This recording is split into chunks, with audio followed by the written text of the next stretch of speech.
नमस्कार स्टूडेंट्स, मैं तौफीक खान आपका अपनी क्लास से बच्चों बहुत बहुत स्वागत करता हूं।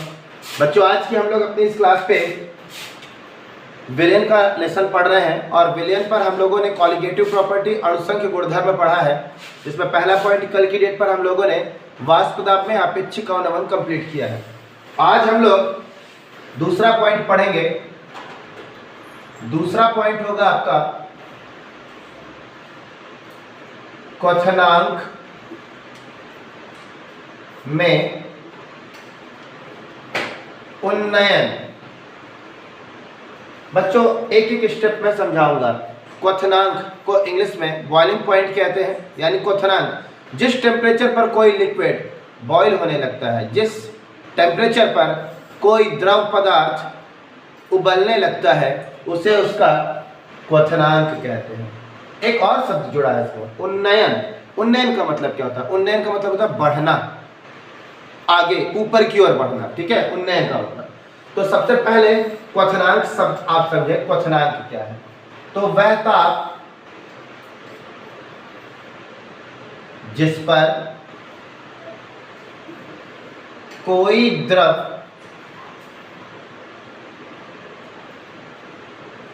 उबलता है, उससे उस द्रव का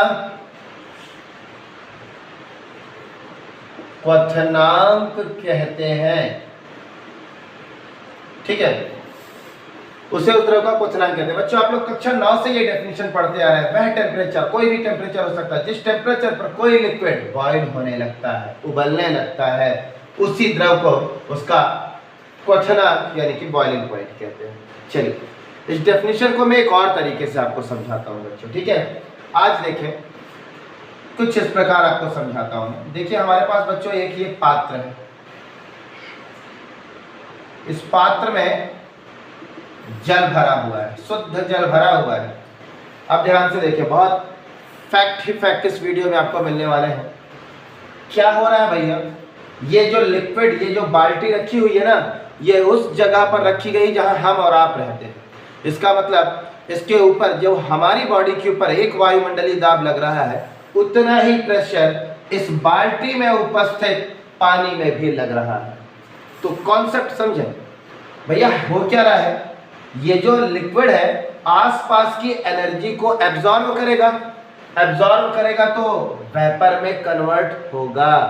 वेपर में कन्वर्ट होके ऊपर जाना चाहेगा बॉयल के रूप में, उबलने के रूप में, लेकिन वो उबल नहीं पा रहा है, बॉयल के रूप में हो नहीं पा रहा है। क्या कारण है? क्योंकि भैया ऊपर से इसके अंदर एक एटीएम का प्रेशर लग रहा है। तो भैया एक एटीएम का प्रेशर अधिक है और इस लिक्विड का वेपर प्रेशर कम है। तो जो वायुमंडलीय दाब है उसका प्रेशर अधिक है, वो नीचे की ओर उसे दबा रहा है। तो भैया ये जो लिक्विड है ऊपर सामान्य ताप पर, यानी इसको गर्म नहीं किया जा रहा है, समझ लीजिए पानी ही है, शुद्ध विलायक पानी, ये उबल नहीं पा रहा है। तो कारण देखें भैया, हमारे आसपास जो एक लिक्विड रखा हुआ है वो नहीं उबलता। क्या कारण है? इसीलिए नहीं उबलता क्योंकि उसके ऊपर एक एटीएम का प्रेशर लग रहा है। लेकिन ध्यान दें भैया, इसी लिक्विड को यदि हम गर्म करना शुरू कर दें तो लिक्विड क्या करेगा? टेम्परेचर को गेन करेगा और टेम्परेचर को रिसीव करेगा, टेम्परेचर को प्राप्त करेगा। और जब टेम्परेचर को पा लेगा तो वो जो लिक्विड है, वो जो जल है आपका वेपर में कन्वर्ट होने लगेगा, वाष्पें बनने लगेंगी। और भैया धीरे धीरे धीरे धीरे बहुत सारी वाष्पें बन जाएंगी। और जब बहुत सारी वाष्पें बनेंगी तो एक ऐसा समय आएगा कि उस वेपर का प्रेशर उस वायुमंडलीय दाब के बराबर हो जाएगा। ध्यान रखें, गर्म करते करते कैसी स्थिति आएगी कि इस लिक्विड का वेपर प्रेशर उस एक एटीएम के प्रेशर के बराबर होगा। तो भैया ये जो जल है, ये जो जल आप ले रखे हैं, ये जल का जो भी बॉइलिंग पॉइंट है, आप इसे गर्म कर रहे हैं, वो कैसे प्राप्त हुआ? जब आप इसे गर्म कर रहे हैं तो इसके मॉलिक्यूल्स एनर्जी को रिसीव करते हैं, ऊर्जा को ग्रहण करते हैं। ऊर्जा ग्रहण करने के बाद धीरे धीरे वेपर बनती है और जब वेपर बनने लगती है तो एक समय आता है कि वो एक एटीएम के बराबर हो जाता है। तो यही उस विलयन का इक्विलिब्रियम पॉइंट है, साम्य अवस्था है।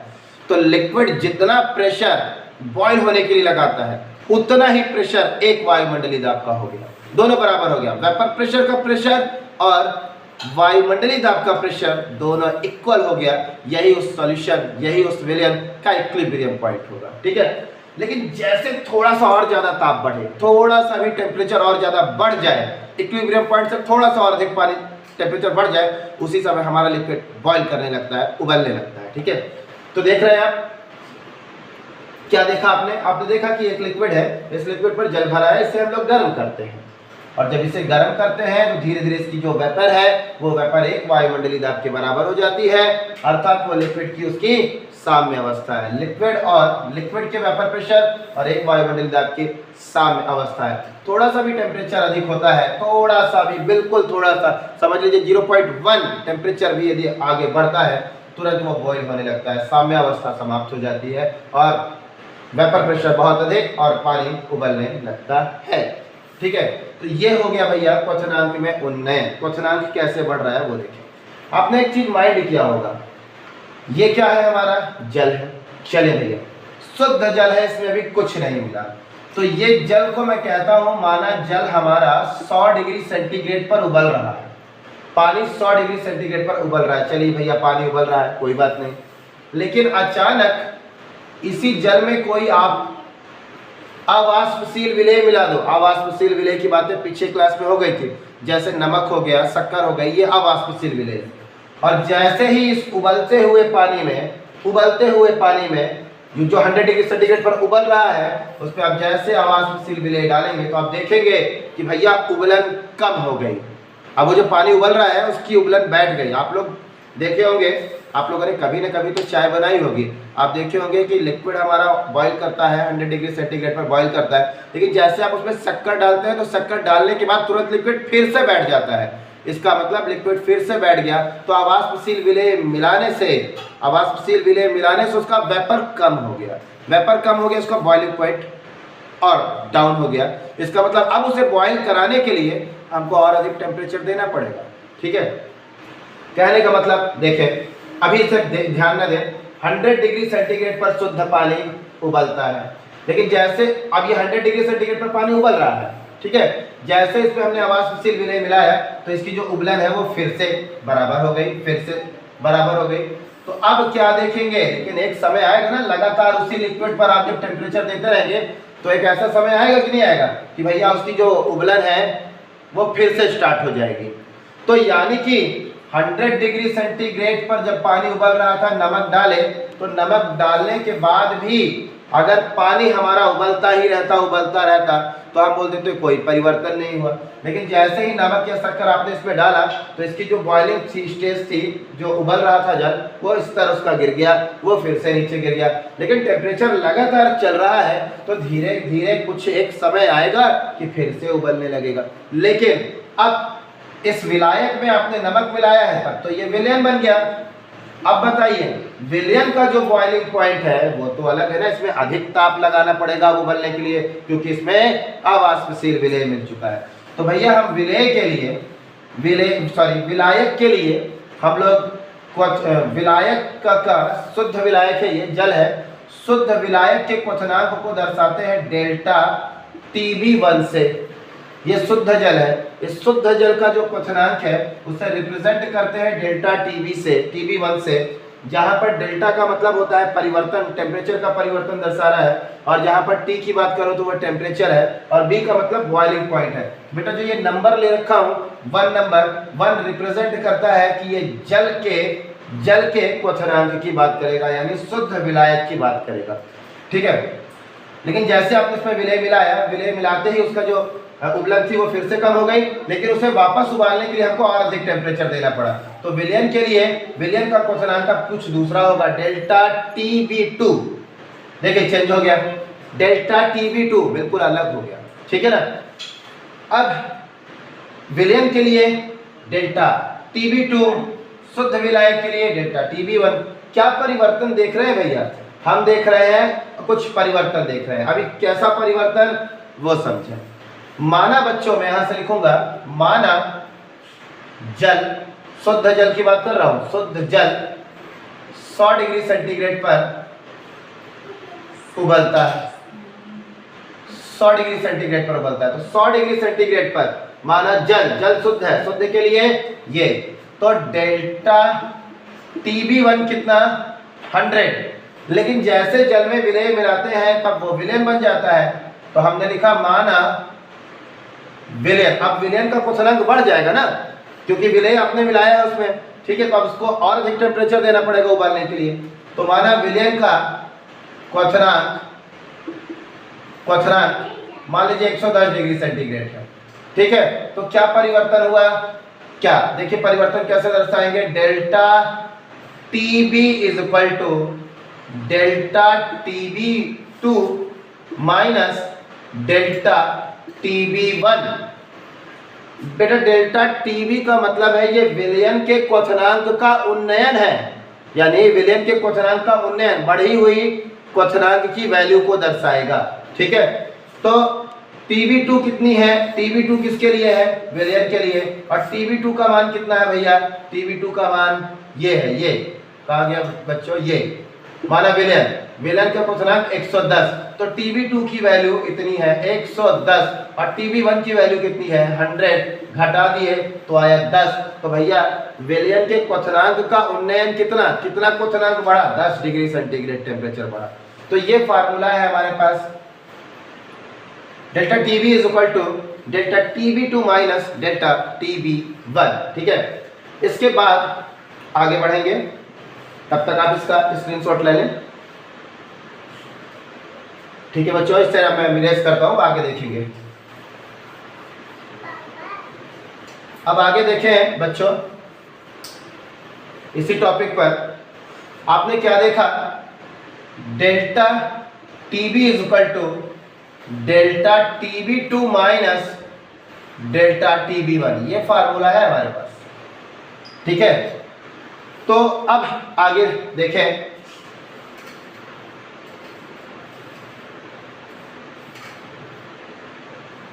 माना किसी, ठीक है,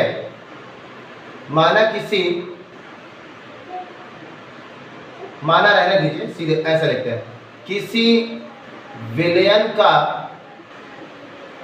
क्वथनांक उन्नयन, विलयन का क्वथनांक उन्नयन किससे दर्शाते हैं, डेल्टा TB से, डेल्टा TB, ठीक है। विलयन का क्वथनांक उन्नयन विलयन की मोललता के समानुपाती होता है। बच्चों विलयन का क्वथनांक उन्नयन यानी कि डेल्टा TB समानुपाती विलयन की मोललता को स्मॉल m से प्रदर्शित करते हैं, ठीक है। फिर delta TB is equal to KB, m समानुपाती हटाया तो KB आ गया।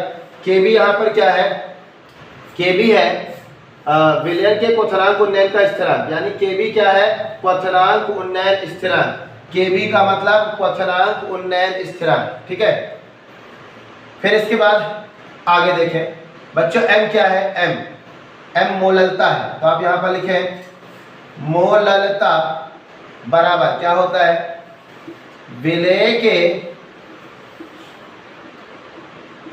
मोलों की संख्या गुणे 1000 बटा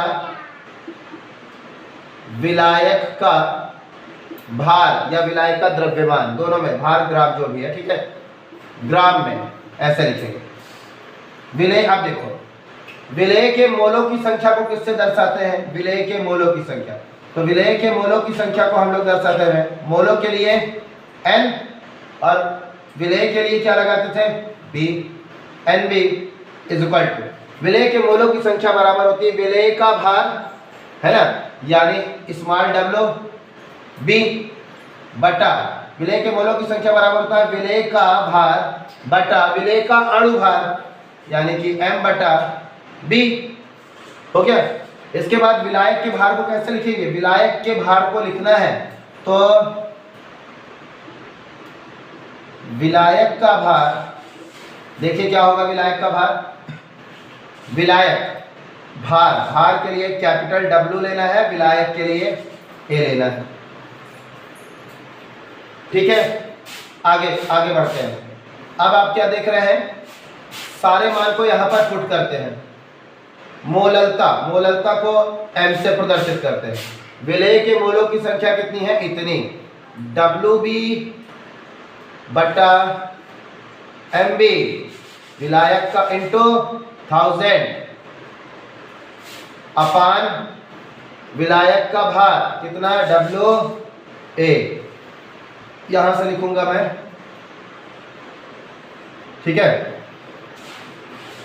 इसको बच्चों इक्वेशन फर्स्ट ले लेते हैं।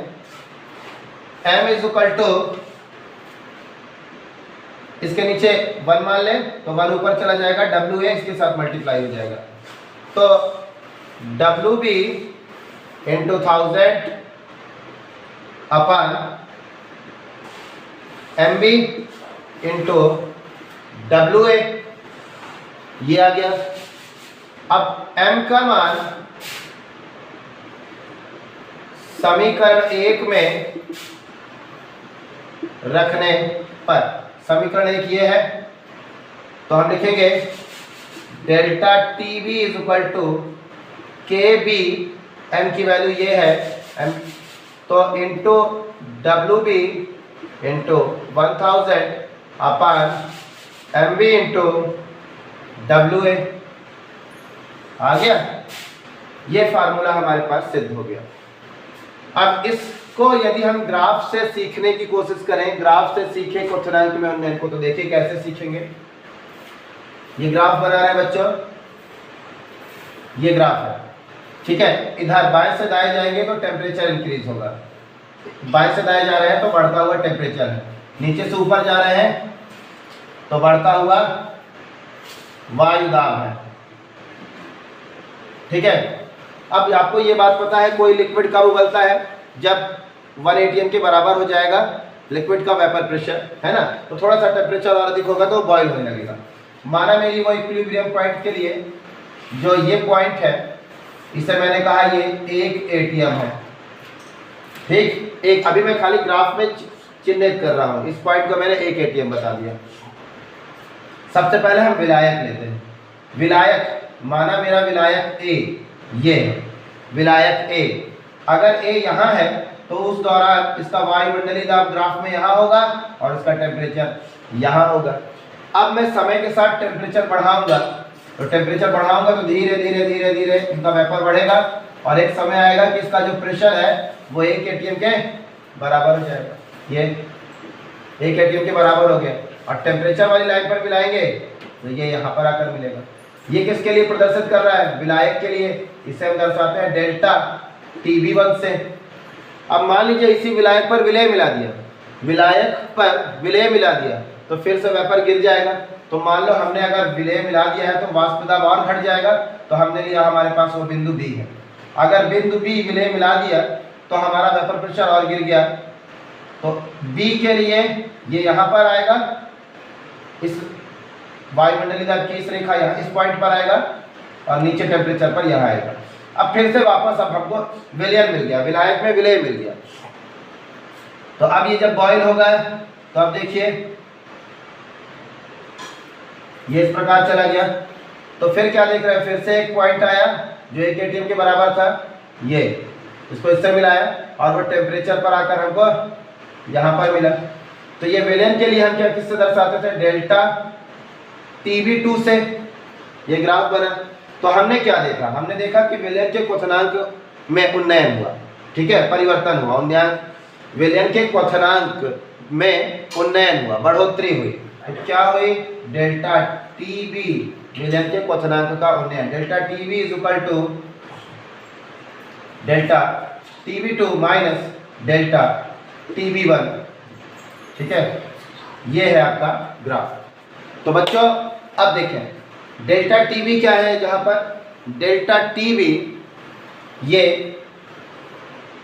विलयन का क्वथनांक उन्नयन है, डेल्टा TB2 विलयन का क्वथनांक है, डेल्टा TB1 विलायक का क्वथनांक है, KB क्वथनांक उन्नयन स्थिरांक है।